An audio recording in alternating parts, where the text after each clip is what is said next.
जिले के हुसैनगंज प्रखंड के फरीदपुर आशियाने में मौलाना मजलुल हक साहब की 162वीं जयंती हर्षोल्लास के साथ मनाई गई।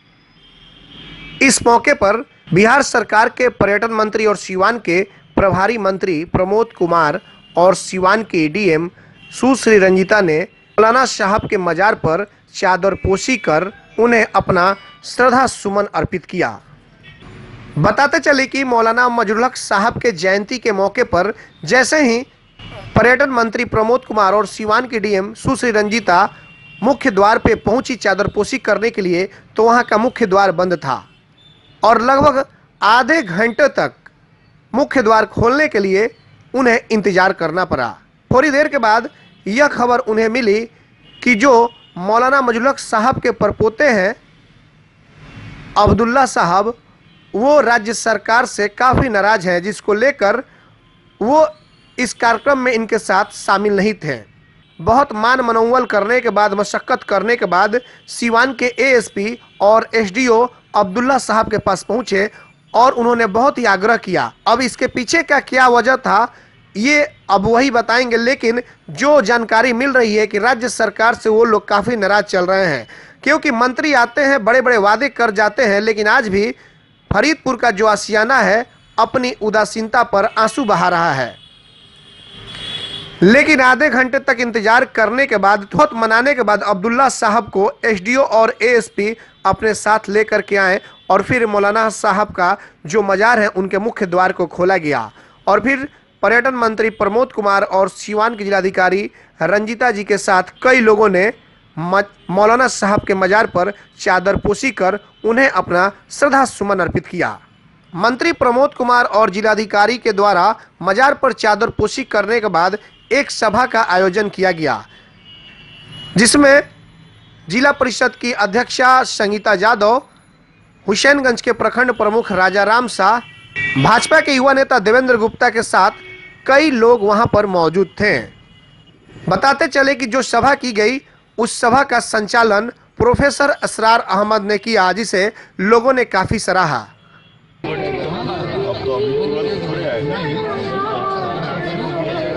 हाँ भाई, ठीक बात है, पहले लोग कहते हैं।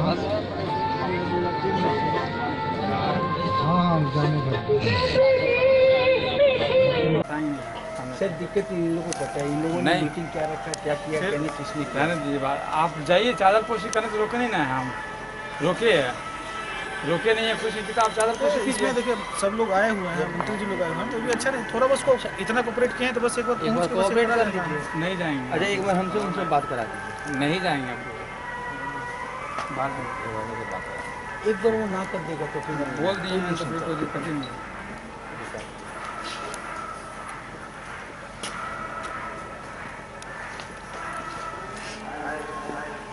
बाहर चले गए। आप लोग कीजिए अपना, कुछ रोक टोक थोड़ी है। नहीं, जैसे देखिए एक हम लोग महापुरुष के ये मनाए जा रहे हैं जी इस तरह का माहौल पता है, माहौल ऐसा नहीं है, सबको पता है माहौल ऐसा क्यों हुआ है, क्रिएट हुआ है तो हुआ है। देखिए मैं बता रहा हूँ, आप पहुँच चुके, मैं उस मीटिंग में था जब आप कह रहे थे, इस तरह की कोई बात नहीं हुई। लेकिन अब पता, अब मान लीजिए हमारे ही बारे में आपको कोई कुछ कह दे, लेकिन जब तक आप सच्चाई नहीं जानिएगा तो कोई उस मीटिंग में, मैं खुद था उस मीटिंग में, ऐसी कोई बात ही नहीं हुई जो आप कह रहे हैं। उस मीटिंग के लिए आपने पता चला, ऐसा कुछ थोड़ी है। उस मीटिंग मान लीजिए को हो, अब कहीं कोई मीटिंग में इस तरह की बात होती तो मैं खुद ही, आप उस मीटिंग में तो मैं था, मीटिंग की ये बात भी था, आइए ना, ऐसा कुछ नहीं बोला। हाँ मैं घर पर आइए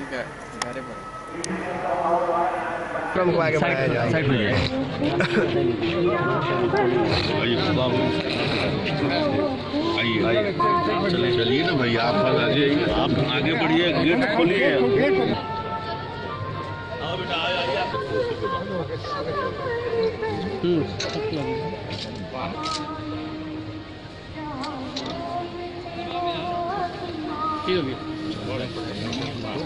पीछे पीछे पीछे वही बोल रहे हैं उस समय से, तो उधर पकड़ लीजिए, उधर।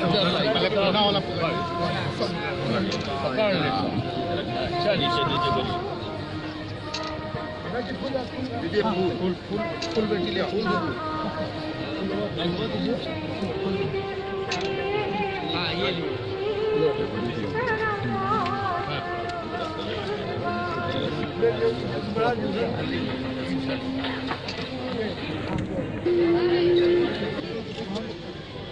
समय आगे बढ़ते हुए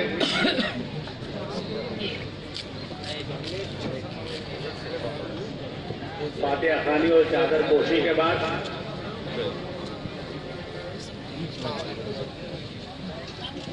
मौलाना साहब के तैल्य चित्र पर माल्यार्पण होगा।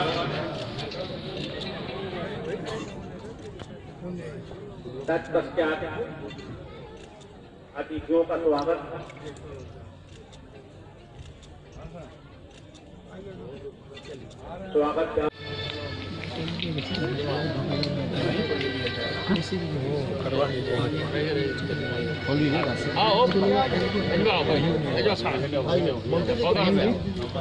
सुमेश जी,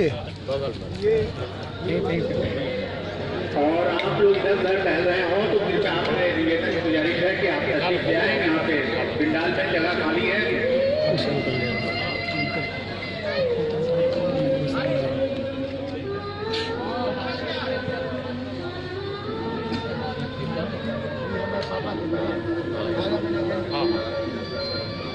आज मौलाना साहब की आदरणीय प्रमुख गुप्ता जी द्वारा तो माननीय हमारे विधान पार्षद राजीव प्रसाद जी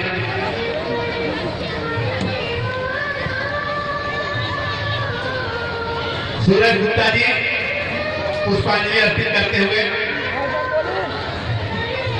हनीफ खान साहब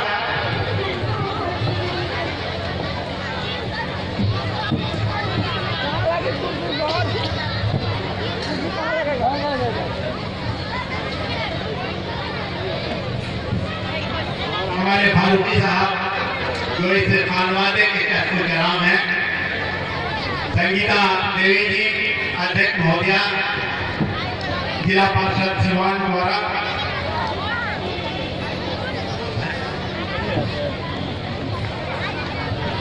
और इस मीटिंग की जदयू प्रखंड अध्यक्ष द्वारा, और इसके पहले पर जी का माल्यार्पण हुआ। आनंद कुमार जी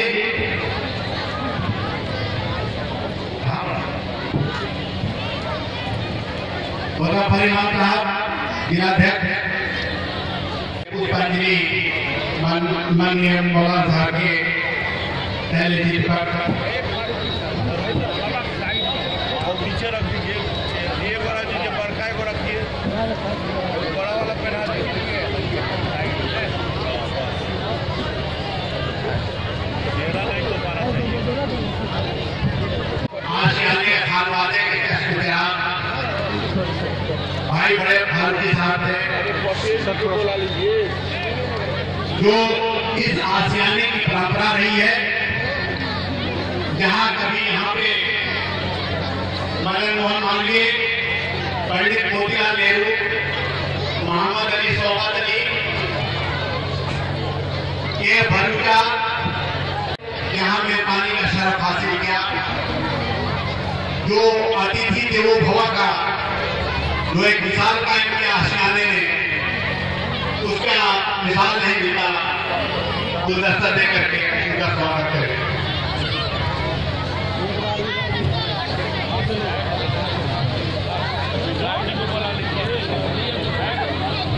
मैं गुजारिश करूंगा स्थानीय विधायक महोदय और इनका स्वागत करते हुए हमारे माननीय विधान पार्षद श्री प्रसन्न यादव जी का, संजय गुप्ता जी का, पटेल जी थे और इंद्रदेव सिंह पटेल जी फारूकी साहब जो अतिथि देवो भव का जो मेजबानी का शरफ किया। अब मैं आग्रह करूंगा प्रमुख रूप से कि मंत्री जी को घोषणा दे करके उनका स्वागत करें। आइए इधर से आ जाइए।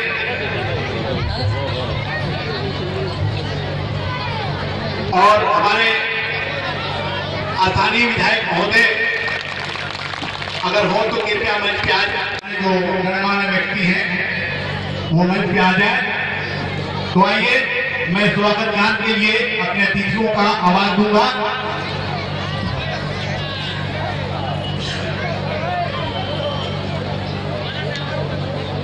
राजकीय मध्य विद्यालय फरीदपुर की स्वागत की छात्रों द्वारा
मौलाना साहब हमारे महात्मा गांधी जी के सहपाठी थे। डॉक्टर राजेंद्र बाबू, मौलाना साहब और महात्मा गांधी, और इसी तरह और भी उस तरीके लोग थे, पंडित मोहन मालवीय, और इस तरह ये सब लोग जो थे, ये लोग चंपारण सत्याग्रह आंदोलन के अग्रणी नेता थे। और महात्मा गांधी जी चंपारण सत्याग्रह आंदोलन 1917 में गए, और उस आंदोलन के बाद गांधी जी की गिरफ्तारी हुई, और गिरफ्तारी के बाद गांधी जी ने कहा कि नहीं, हम बिना शर्त रिहा होंगे।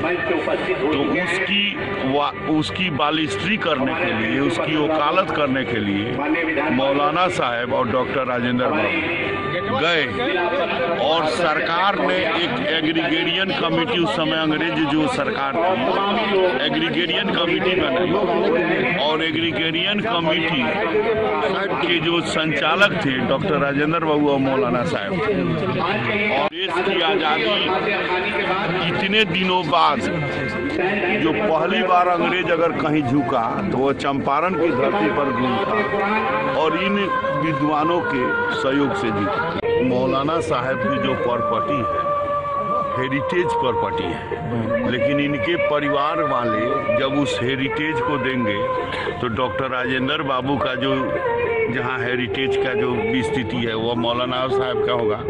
हमारे पर्यटन विभाग से हमने पिछला बार कहा था कि यहाँ एक तोरण द्वार बनेगा, तो इस बार उसको बनाने के लिए कागज पत्र गया था, लेकिन उसकी तकनीकी थोड़ी व्यवधान हो गया, इसके कारण वो नहीं हुआ। लेकिन आए तो इनके परिवार वाले ही गेट बनवा रहे थे, तो उन लोगों ने कहा कि नहीं, हम लोग अपने इस इमारत का हिफाजत करेंगे, इसमें को हेरिटेज में हम नहीं जाने देंगे। हम और हमारे वालिद जो भी होंगे इसकी संपत्ति का और मौलाना साहब का हिफाजत करेंगे। और यही लेकर भारत सरकार या अपने सरकार के मुखिया माननीय नीतीश कुमार जी, इसमें जो पहल होनी चाहिए वो पहल करने में संवैधानिक कठिनाई हो जाती है। सर, काफी नाराजगी दिखी उनके पोते में आज। कोई नाराजगी नहीं थी, बहुत देर के बाद चादरपोशी के लिए हुआ है। मेरी ये नाराजगी नहीं है, वो बेचारे अपना दिन चर्चा के कुछ कार्यक्रम में थे जो कहने लायक नहीं है। पुस्तकालय बनाने के लिए अभी तक हाथ तक नहीं लगा। कहाँ पुस्तकालय बनाने का वादा आप ही ने किया था? जमीन देगा तब ना। मौलाना साहब के पास 36 बीघा जमीन है, और अभी बात को समझ लीजिए, की तरफ से कोई मतलब बात को समझ लीजिए। ये पर्यटन विभाग के तरफ से जमीन पहले जो उनके परिवार के लोग, उनके वालिद लोग गवर्नमेंट को देंगे, लिख के प्रपोजल देंगे कि हाँ ये चौहदी पर हर चीज बनाया जाए, तब वो बनेगा। सर, मौलाना साहब के परिवार में सरकार के प्रति इतनी नाराजगी क्यों है कि घंटों मंत्री और डीएम को इंतजार करना पड़ रहा है? कोई नाराजगी नहीं, ये आपके समझ में है। लेकिन हम लोग पास उनका बाइट है, स्टेटमेंट है, सब कुछ वो बोले हुए हैं, नाराजगी जाहिर कर रहे हैं सरकार के खिलाफ। बात समझ नहीं, नाराजगी ये आप समझ रहे हैं, हम तो आप लोग घंटों वेट किए हैं, नहीं कोई घंटा वेट नहीं खुला है। अरे कैसे घंटा वेट किए हैं? आधे घंटे तक वेट किए हैं आप लोग। ये नाराजगी नहीं, उस दिन चर्चा के कार्यक्रम क्या लगता है क्या लग रहा है कि कुछ होगा कि फिर उसी तरह ये रहेगा? देखिए, ये जो जमीन देंगे मौलाना साहब के वालिद जो भी हैं, वो जमीन देंगे, उस पर जो सामुदायिक भवन, पुस्तकालय, लाइब्रेरी जो भी इच्छा व्यक्त करेंगे वो राज्य सरकार इस काम को करेंगे। जब तक भूमि नहीं आएगा तब तक विकास किस पर होगा? क्या अध्यक्ष जी?